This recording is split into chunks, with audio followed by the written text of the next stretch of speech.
minha mão, Jesus dispôs por mim.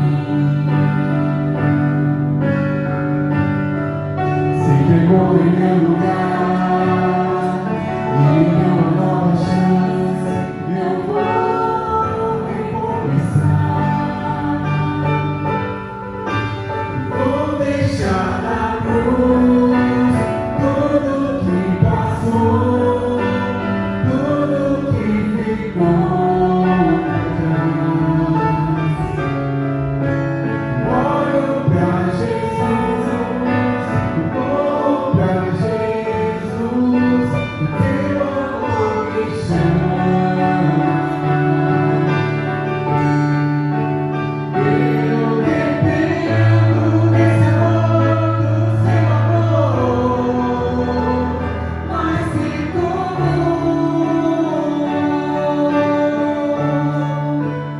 Eu confio nesse amor tem poder pra curar dores.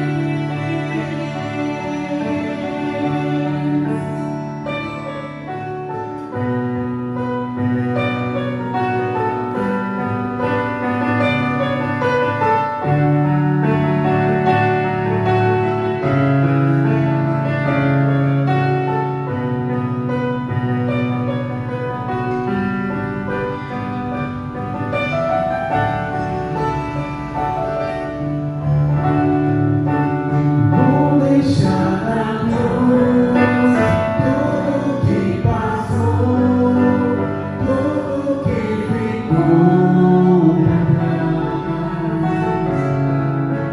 Olho pra Jesus, vou pra Jesus, teu amor me chama.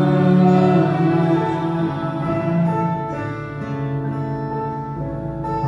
Glória a Deus. Senhor Jesus, muito obrigada por mais uma quinta-feira, Senhor, que nós estamos aqui.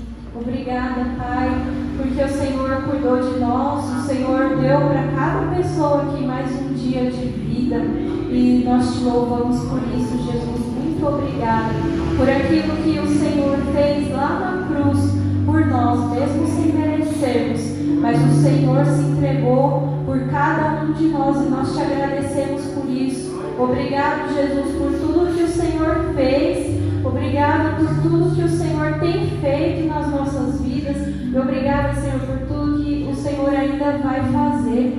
Nós gostaríamos também, Senhor, de pedir perdão pelos nossos erros, pelas nossas falhas e pedir o auxílio do Espírito Santo para que nós possamos viver convencidos de que o Senhor é o único caminho, de que não há lugar melhor do que aqui, Senhor, na tua casa, na tua presença. Esse é o nosso lugar, Jesus.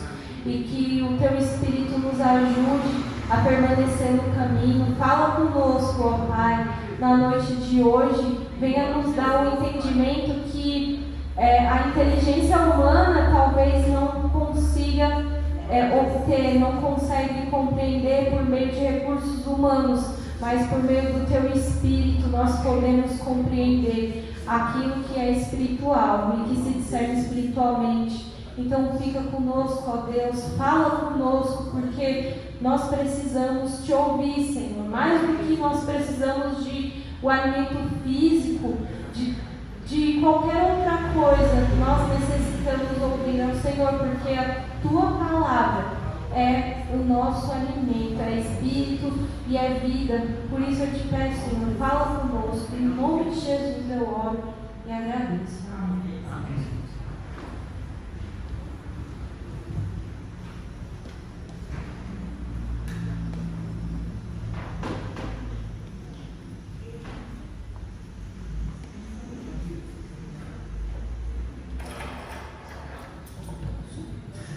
Eu quero saudar você, meu amigo, meu irmão, que está nos vendo nesse vídeo, nos assistindo, juntamente com os membros aqui no templo, com a paz que só o Senhor Jesus pode te dar.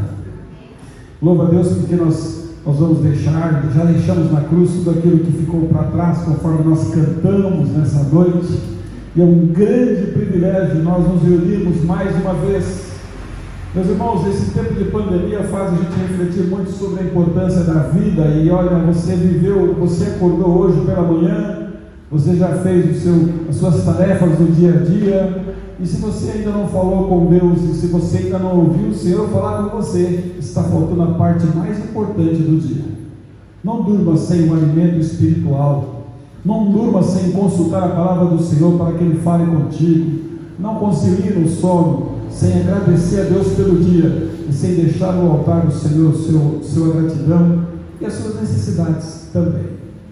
Eu quero meditar com vocês sobre a importância de nós sermos obedientes ao Pai. Eclesiastes capítulo 12. Eclesiastes é um livro muito inteligente,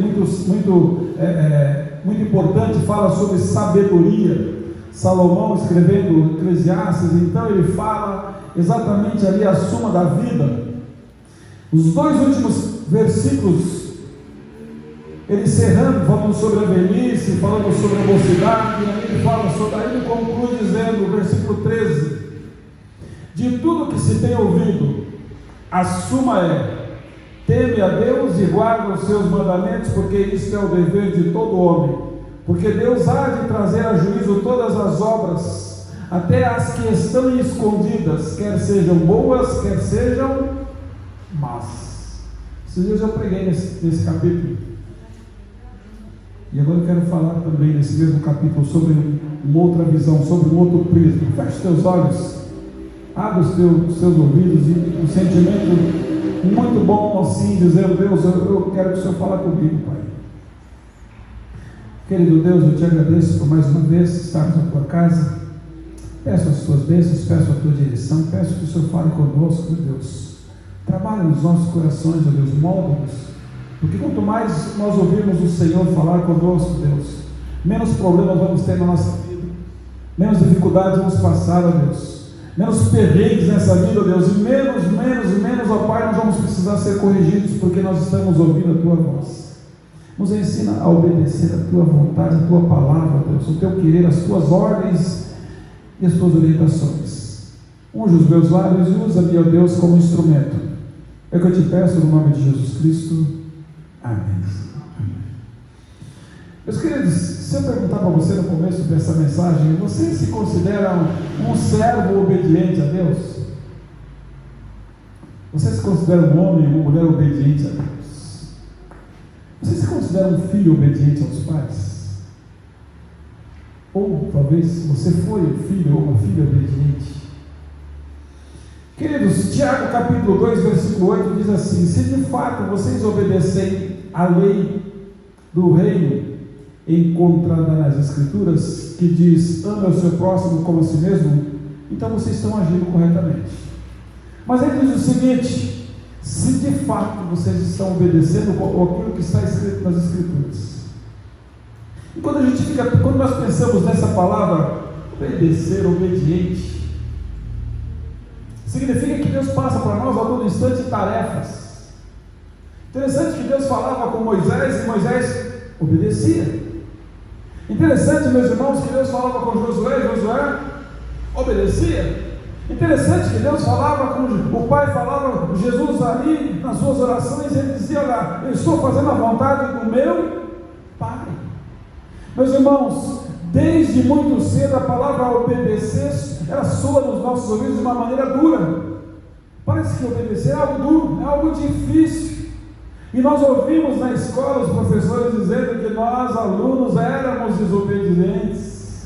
Quantas vezes a gente ouve esses alunos são desobedientes? Às vezes precisa chamar os pais ali. Hoje já não é tanto bem, não é bem assim, mas na minha época era. Às vezes a gente ouve: puxa, que aluno desobediente, porque nem todos nós fazemos as tarefas de casa e às vezes desrespeitamos as regras da escola. Por que existem regras na escola? Para que a gente aprenda logo da maneira correta. Aprenda, meus irmãos, a viver de maneira organizada. Tudo precisa ter uma norma. Nós temos as regras da nossa casa, nós temos as regras da casa de Deus. E o Senhor disse: olha, vede como cultuar, como andar de uma forma digna na casa do Deus vivo, que é coluna e baluarte da verdade. Nós temos as regras para com a sociedade, e nós temos, meus irmãos, deveres Dentro da obediência nós temos deveres. Deveres para com Deus, para com a pátria e para com a sociedade. Por isso que nós pegamos esse microfone e temos que tomar muito cuidado para falar tão somente o que a Bíblia manda. Porque eu tenho um compromisso com você, eu tenho um compromisso com Deus, eu tenho um compromisso com o meu país. Sabe, meus irmãos, eu me sentia muito mal quando eu escutava isso na escola. Puxa, essa classe é todo mundo desobediente. E eu pensava, aonde eu estou errando? Aonde eu estou errando? Por que a gente desobedece? Porque nós criamos as nossas próprias regras, as nossas próprias normas. Nós não queremos viver em sociedade conforme a orientação daquele tutor. Meus irmãos, a vida de estudante era ditada por normas na escola. Horário de entrada, horário de saída, horário do recreio.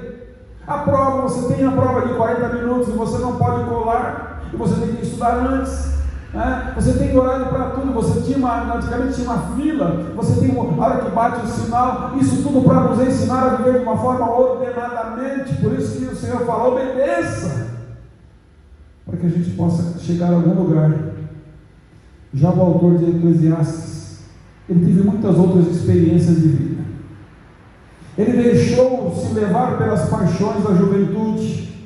Ele aproveitou o que havia de melhor na área gastronômica, nas comidas, dos vinhos. Ele buscou ser um grande estudioso, ele foi um grande estadista famoso. E o que ele percebeu é que tudo isso era inútil, meus irmãos. Não passa de uma corrida atrás do vento. Eclesiastes capítulo 1, versículo 14, ele vai dizer na suma, eu vou ler para vocês, ele vai dizendo que a suma de tudo isso é isso, meus irmãos.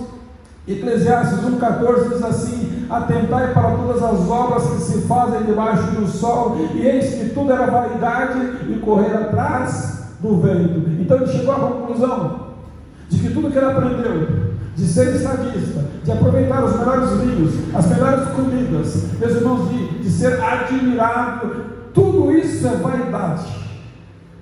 É como correr atrás do vento. A todo momento a gente ouve um plantão dos jornais dizendo: acabou de morrer alguém famoso, acabou de morrer alguém conhecido. E fora isso, todo momento você fica sabendo: olha, sabe fulana, morreu hoje à tarde, morreu hoje pela manhã. Vocês estão entendendo? E a gente começa a perceber que tudo isso é correr atrás do vento. E a suma da nossa vida, meus irmãos, é servir ao Senhor. Aprendemos a viver de modos distintos, ou seja, nós e o autor de Eclesiastes, que significa, eu estipulo um jeito de viver e vou viver do meu jeito. E aí eu fico percebendo que a vontade que Deus tem para mim é superior a mim. Por isso que eu preciso obedecer, porque eu fui criado. E quem foi criado de algumas formas. Nós somos limitados. Eu só vou até ali. Dali em diante eu preciso que Deus me leve. Por exemplo, meus irmãos, quem é que te dá o ar para respirar? Quem é que te dá o ânimo? Meus irmãos, se a pessoa que dentro de você tem um ânimo, tem o Espírito de Deus testificando com o seu que você é filho de Deus, aquilo que te dá volição, o Espírito Santo ali que habita em você, então você é importante, você tem que cuidar de você mesmo. Você já percebeu, meus irmãos, que aquele que te criou, ele sabe exatamente aonde pode te consertar. Por isso, quando ele disse: olha, tem um problema aqui, eu sugiro você ouvir. Porque quando você ouve Deus dizendo tem um problema aqui, significa que ele fala: eu tenho um problema aqui e eu vou resolver. Você só precisa dizer uma coisa: deixa. Se atentamente ouvir a minha voz. Então ele aprendeu pela experiência que a única coisa que traz proveito na vida é o temor do Senhor. Era isso, meus irmãos. Por isso ele concluiu o seu livro com as palavras deste texto, quando ele disse que tudo que se tem ouvido, assuma o resultado, meus irmãos. A coisa mais importante é: teme a Deus e guarda os seus mandamentos, porque esse é o dever de todo homem. Agora ele não está dizendo que é uma sugestão, é um dever. É um dever para que eu vá bem.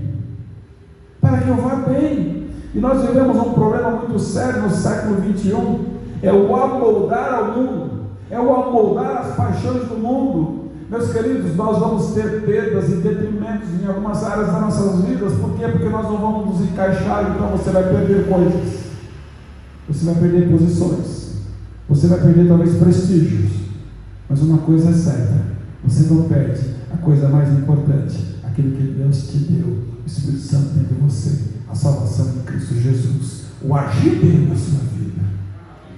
Sabe, meus queridos, na época de estudante, eu aprendi que o temor às leis e aos professores me fazia respeitá-los. Sabia que aquele professor exercia autoridade sobre mim, e o que ele estava falando era para o meu bem, porque o que ele estava me ensinando eu não sabia. Então eu temia, eu tinha medo quando ele me chamava atenção, ou ela me chamava atenção, eu tinha medo. Primeiro, meus irmãos, cumprimos a lei por medo das consequências, mas depois, mais para frente, quando nós entendemos que ela foi dada para nos proteger, nós agora compreendemos também o amor de quem a fez. Ou seja, ninguém cria normas se não tiver ali um ideal bom, um resultado bom, uma proposta boa. É por isso que nós precisamos buscar uma vida de qualidade com o Senhor. É mais importante, meus irmãos, você buscar uma vida de qualidade na área espiritual do que na material. Porque o Senhor falou que tudo isso aqui é correr atrás do vento. Pode parecer até estranho, né? Que algo tão duro como o medo possa fazer transparecer ali um sentimento tão doce e puro como o de amor. Por isso que tem o medo que te trava, mas tem o medo que te protege. Na verdade, eu não posso ter medo de pegar um carro e sair. Não posso ter medo, talvez, de pegar um avião e ir a determinados lugares. Mas eu devo ter medo, meus irmãos, de ultrapassar a velocidade. Eu tenho que ter medo, meus queridos, de estar em lugares que Deus disse que não. Eu tenho que ter medo, meus irmãos, de me envolver com situações pelas quais o Senhor reprova. Então é o medo que me liberta. Meus irmãos, e esse é o medo que o Senhor disse: olha, cuidado, não vá, não faça. É por isso que temer não significa apenas ter medo, mas também temer significa admirar, respeitar, e quando se trata de Deus, adorar. Eu admiro Deus. Então quando ele disse: não, ok, Senhor, ninguém sabe mais do que eu sei. Ninguém. Um Deus que a Bíblia diz que a palavra nem chegou na minha boca, ele já sabe. Um Deus que sabe tudo que vai acontecer amanhã. Quando eu acordar pela manhã, que eu fizer o cronograma do meu dia, Deus já sabe. Um Deus que fala: não vai, porque ele já sabe quais são os problemas nesse trajeto. Ah, meus queridos, como é bom ouvir a Deus, respeitar Ele, sabe? E também é o único que é digno de adoração. Adoração. Nós temos medo do quê? Nós temos medo do que não conhecemos. E diz uma coisa: existe alguma coisa que Deus não conhece? A Bíblia diz que Deus não teve um professor ou um instruidor, porque Ele sabe. É diferente. Então, meus irmãos, nós temos medo daquilo que eu não conheço, mas não, então eu tenho que ouvir o Senhor. Respeitamos quem tem poder sobre nós. Não é verdade? Você não respeita algumas pessoas que exercem poder sobre a sua vida. Lá no meio corporativo tem uma coisa chamada organograma, e a gente respeita. No país também tem um organograma, nós temos que respeitar. Você acha que nós podemos xingar, por exemplo, com palavrões os nossos governantes? Não, nós temos que orar por eles. Nós temos que respeitar os juízes. Nós temos que respeitar aqueles que estão criando as leis, meus irmãos. Sabe? Agora, quando se trata de Deus, então, meus irmãos, aquele que exerce o poder e o domínio de todas as coisas está em suas mãos, porque Ele estabelece reis e Ele coloca e Ele tira. Já a adoração é uma atitude que brota na confiança da fé. Agora eu tenho fé naquele que exerce poder sobre mim, aquele que diz: me obedeça. Deus nos dá, queridos, a sua lei, não com o objetivo de nos limitar, com o objetivo de nos castrar a nossa vontade, mas nos proteger daquilo que pode fazer mal a nós. É por isso que ele vai no versículo 14 e fala: as boas obras e as más obras ele vai cobrar. A tudo isso nós vamos ser levados a juízo. Irmãos, essa atitude de amor de Deus para conosco é que nasce a confiança. Você confia em Deus? Você confia em Deus? Meu querido, você confia no Senhor? Então nós queremos obedecer a Deus não por medo ou por obrigação, mas porque eu confio nele. Então aquele que está me ensinando, que está me corrigindo, ele é digno de confiança. Ele sabe melhor do que eu e você o que é bom para mim e para você, conforme eu disse agora há pouco. Então obedece melhor de coração aquele que confia, não aquele que tem medo e pavor. Quando ele fala medo aqui significa respeito. É por isso que quando você chega no versículo 12, você entende que pelo fato de nosso tempo na face da terra ser tão rápido, ser tão breve, nós devemos fazer o melhor uso dele. O que nós estamos fazendo na nossa vida? Às vezes a gente ouve algumas pessoas chegam em nós e falam: o que você está fazendo da sua vida? Eu te pergunto nessa noite: o que você está fazendo da sua vida, meu amigo? O que você está fazendo da sua vida, minha amiga? Usa melhor o seu tempo, aprendendo ali as importantes verdades reveladas na palavra de Deus. A gente perde tanto tempo por não conhecer as Escrituras, e a Bíblia diz: Senhor, louco, errais por não conhecer as Escrituras. A gente está perdendo tanto tempo. Sabe, meus irmãos, essas afetam tanto a nossa vida aqui como na eternidade. Você define a sua ida para o céu aqui, quando você aceita Jesus como o seu único e suficiente Salvador, definiu a eternidade.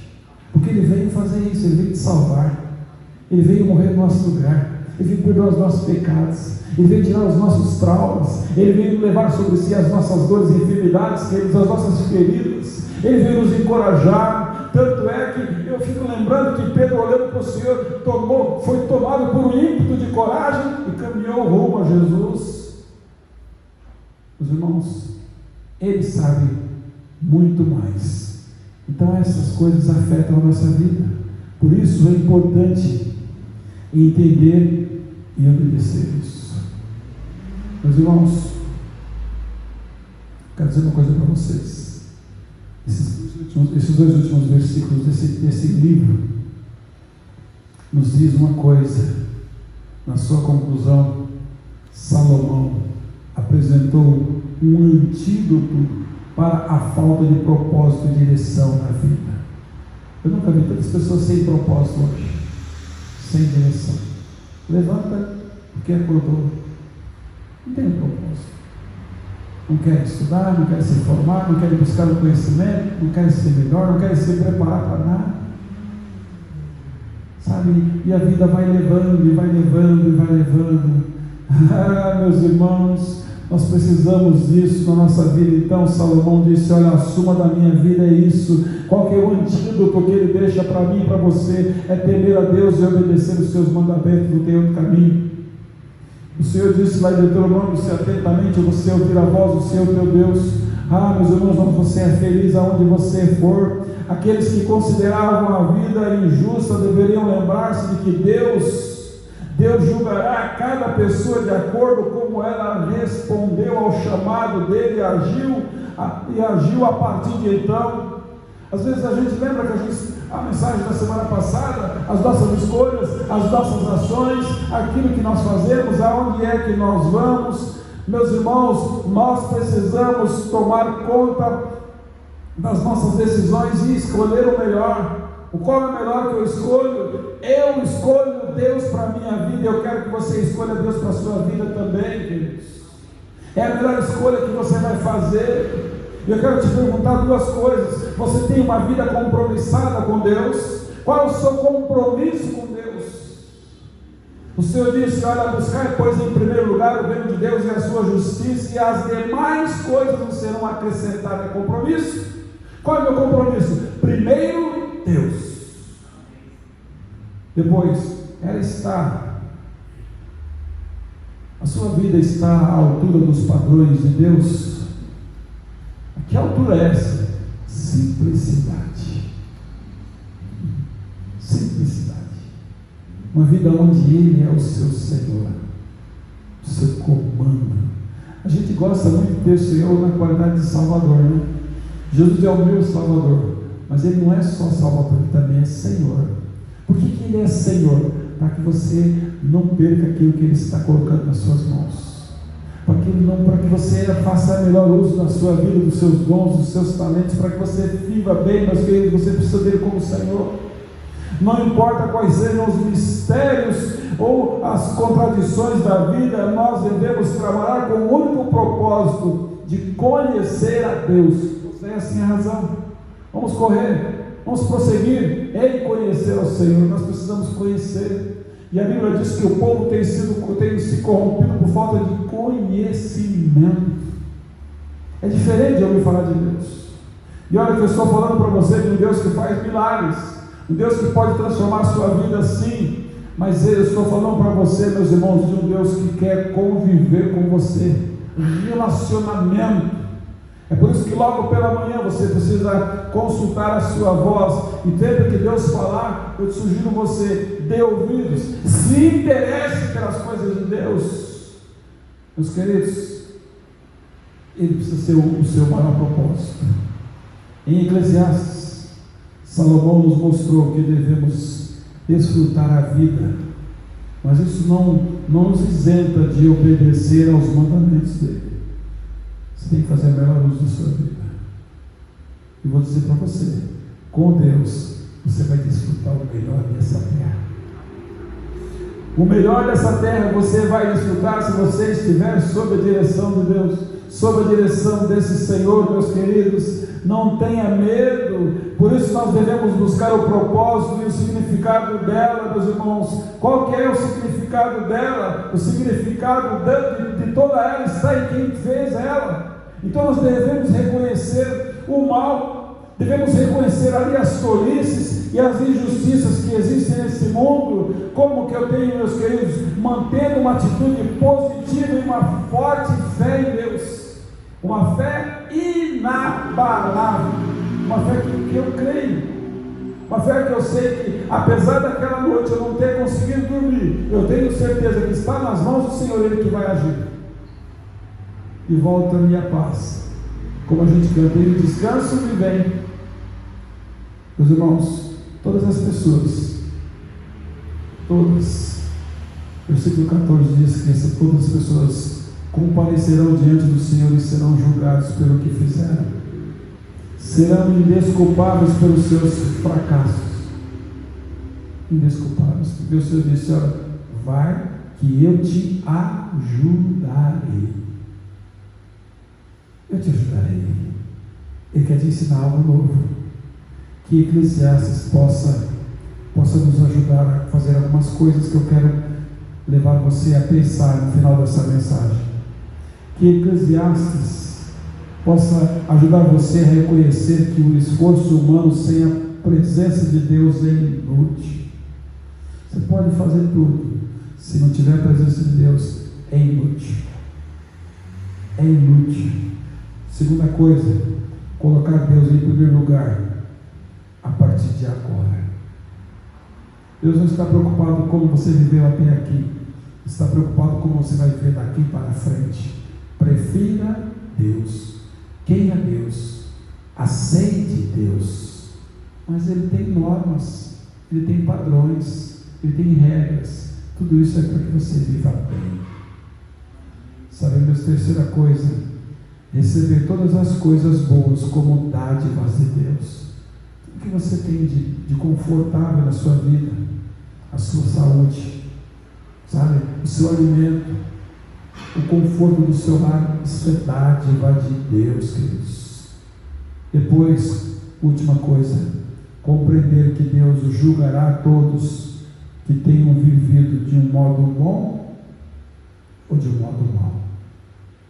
Como você tem vivido? Meus irmãos, vivemos um tempo de corações duros, corações petrificados, Noticiário de ontem, no farol, as pessoas param do lado do outro e um mata o outro, por causa de uma discussão. Qual é o valor de uma vida? Jesus morreu na cruz por todos. Todos são importantes para o Senhor, então aquela vida você não tem direito de ferir o outro. Não. É surpreendente pensar que as pessoas passam a vida esforçando-se para alcançar a alegria que Deus dá gratuitamente como presente. Deus tem presente para você, querido. Deus tem presente. Eclesiastes capítulo 12, 14. Eu quero falar para vocês, e aqui eu encerro os maiores juízos desse texto. O juízo sobre o nosso pecado.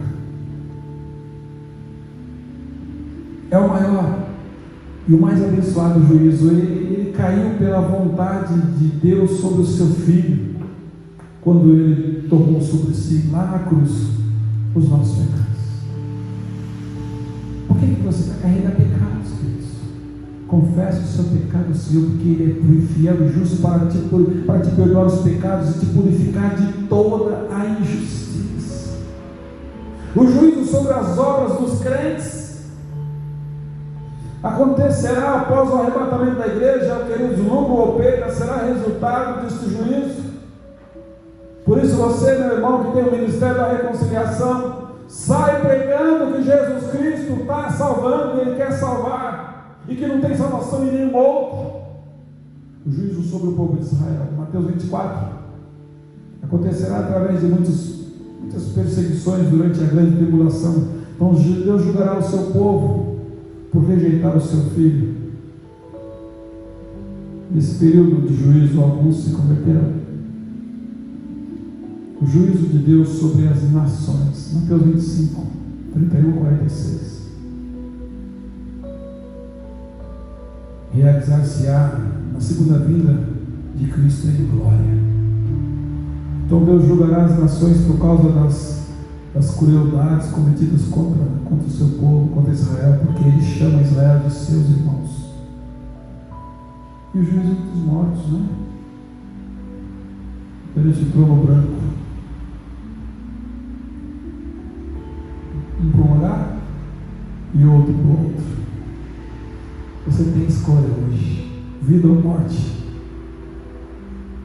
Queridos, viva com Cristo, morra com Cristo.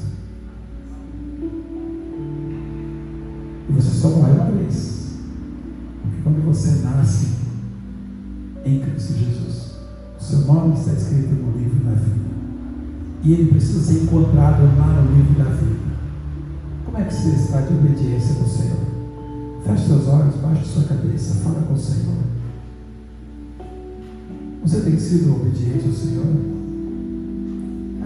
Você tem buscado tantos esforços, mas eu te pergunto, esses esforços têm te levado a algum lugar?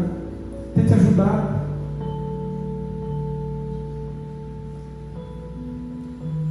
Sabe, meus queridos, se esforce em se aproximar do Senhor e deixa Ele agir na sua vida.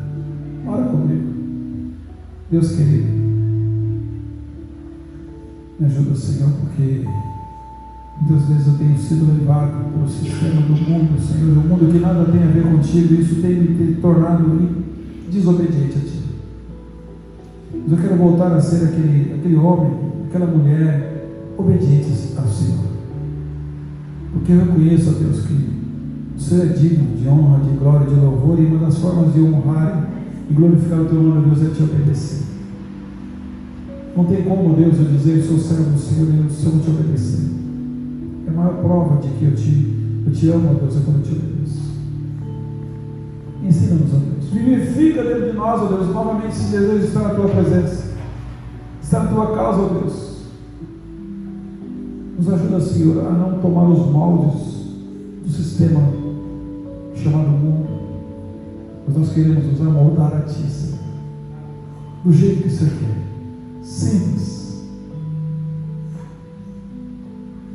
do jeito que o Senhor tem para nós, ó Deus, eterno. o Senhor quer para nós, ó Deus, o melhor, vindo dos céus. Meu Deus, nos ajuda a não ficar correndo atrás do vento, Senhor, para que nós possamos compreender que primeiro o Senhor, primeiro o Senhor, primeiro o Senhor, e as demais coisas é acréscimo. Nos ajuda, Deus, e nos orienta, Senhor. Entra na nossa casa, entra na nossa vida, Senhor, entra no nosso pensamento, Deus. Esse é o nosso desejo, Pai, no nome santo e poderoso de Jesus Cristo. Amém, Senhor Deus. Amém. Que Deus em Cristo